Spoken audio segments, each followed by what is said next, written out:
Good afternoon, guys. We're back again with our day 2 wrap-up of Jenkins World here in San Francisco. I don't know about you guys, but I'm feeling much less jet-lagged than I was yesterday. Yes. Had a good night's sleep, less coffee, so it's good all round.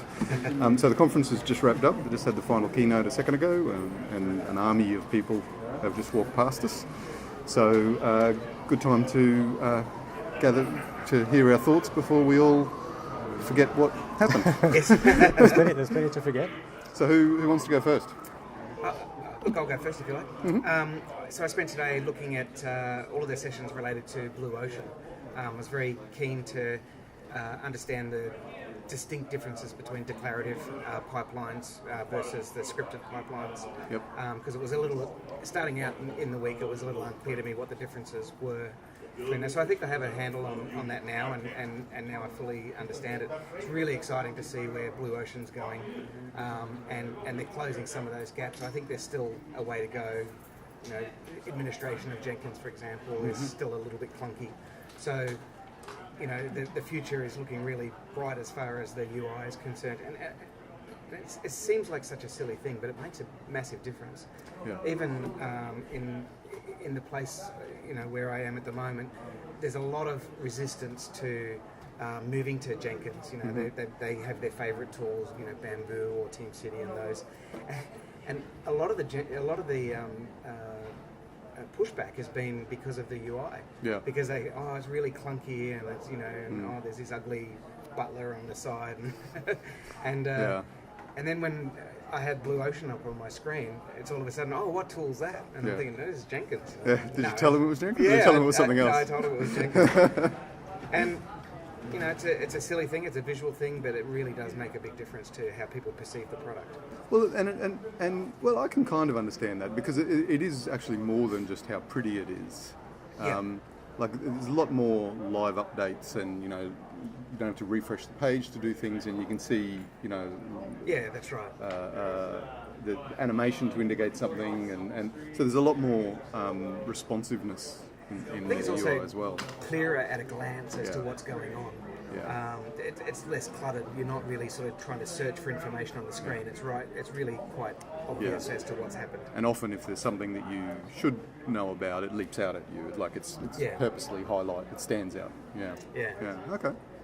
So that was my journey today. Was all about Blue Ocean. Okay. Graham? Yeah, today was really, really fun for me. I ended up actually following a theme that was much more about people and culture than it was about process. Yeah. So not so much about tools.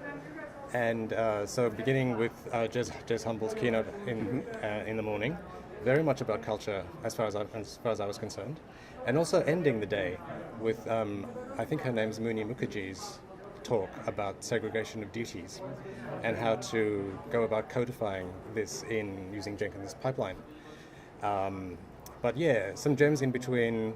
There was a session on tips and tricks for Jenkins on AWS, and going about crafting a CloudFormation script in YAML. What was the thing?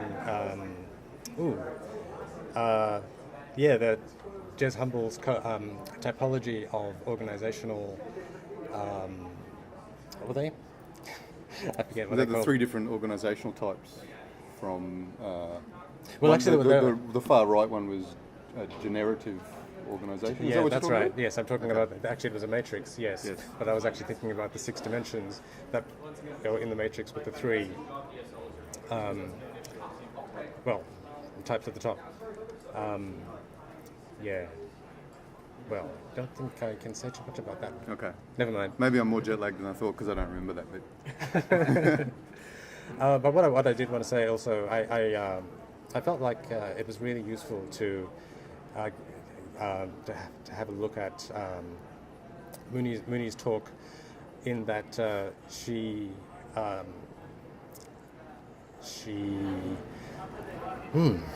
I'm really stuck here. Okay. So what she presented to us about was that the segregation of duties, and presented an equivalence between segregation of duties, segregation of power in an organization, and segregation of control.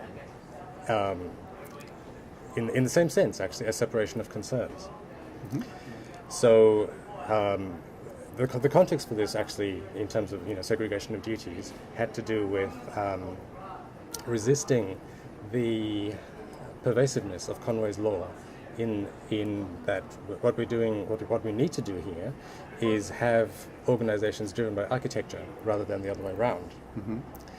And so what I really liked about her talk was to explain to us how there is this equivalence between these 3-4 different kinds of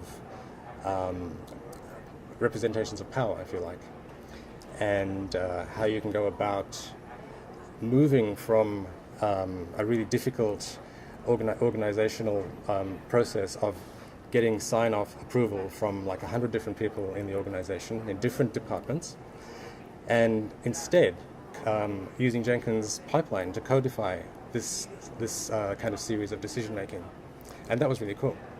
Was that the last session for the day? It was the last session for the day. That sounds like yes. a really heavy session to have at the last one of the day. I think that's one I'll probably watch on the replay, but I might do it in the morning rather than late in the day. Funnily enough, I actually chose to go to that one, despite it sounding quite heavy for late in the day, instead of a tech-heavy session. And I think it was great. It worked for me well. Yeah. Okay, cool. Well, my day was bookended by Jez Humble. Oh, okay. Which, it's not quite the perfect day for me, but I'm such a fanboy of Jez Humble's that it was pretty good. So he did the keynote in the morning, and then the last session he did basically picked up where the keynote left off. So if you remember the keynote, or if you watch the keynote on the replays, it goes up to starting the journey of transforming an organisation. His last slide was about what do you need to do on the journey, and then I'm finished. Well, this one started with that slide and actually went into how to actually do these things, rather than just having five or six bullet points. He broke them down and said, rightio, how do we do this?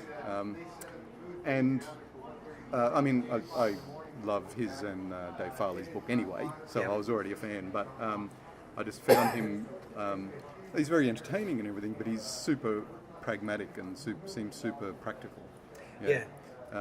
So that was great. In the middle of the day, what did I see? I saw, there's a couple of standouts for me. One was kind of unexpected. I went to a session on the Jenkins script console. Oh, I was in that one. You went to that one. Yeah. I mainly picked that one because I didn't know that much about it. And it was equal parts like really cool. I can see how using that as a scriptwriter or even as a plugin developer or something like that could be really useful. So it was equal parts useful and terrifying. Yes. Some of the things that you could do in that console and some of the things that you could get access to. It was an eye-opener in terms of absolutely. Potential security holes within Jenkins itself. And it was also the first time, there's that setting that they always recommend in Jenkins that you enable to prevent whatever it is, cross-site scripting, forgery or whatever. Yeah. And I kind of knew at one level what that meant, but he gave a really graphic example of what that actually means and why you need to enable that. And pulled out some people's credentials. Absolutely. Basically, using the script console to once you can get into the script console, you can do everything that Jenkins can do, including decrypting stored credentials and seeing what the underlying password was. It was an eye-opener. Reinforced for me that you need to disable that, but also reinforced for me that you totally need to control access to that script console. Yeah. But there was a bunch of other sessions during the day, but they were probably the ones that stood out to me. So anything to say and wrap up? Have you had a good time? Yes, definitely. Yeah? Oh, It was really fun. It's been very good. It's one of the better conferences I've been to for a long time. Yeah, it's very, very good. And they just had the final keynote, and they did confirm that all of the sessions have been recorded. and will go up online. So that means that I can go and watch all the ones I had to choose between, Yes. the ones I didn't get to Yes, see. that was tough. And I can watch some of the ones again from yesterday that I did get to see, but that I wasn't totally conscious during. And I'm definitely going to watch that scripting one again because I really want to get a handle on exactly the implications of what we saw in that. Yeah, so I think I'll have a number of fun Saturday nights in watching Jenkins World sessions. Yes. See where my life is. Yeah, I'm looking forward to watching again. I didn't quite get to see the session on unit testing Jenkins pipeline. Okay. Yeah, Okay. Cool. yeah. Report from the war trenches. That one. Yes. All right. Yes. Any last comments? No, that's it for me. Okay. Had a great time. All right. We're off to find some food and possibly some alcohol. Lots of alcohol, Yeah. lots of food. Otherwise, thank you. Once the replays go up, we'll post a link. Otherwise, see you next time. Great.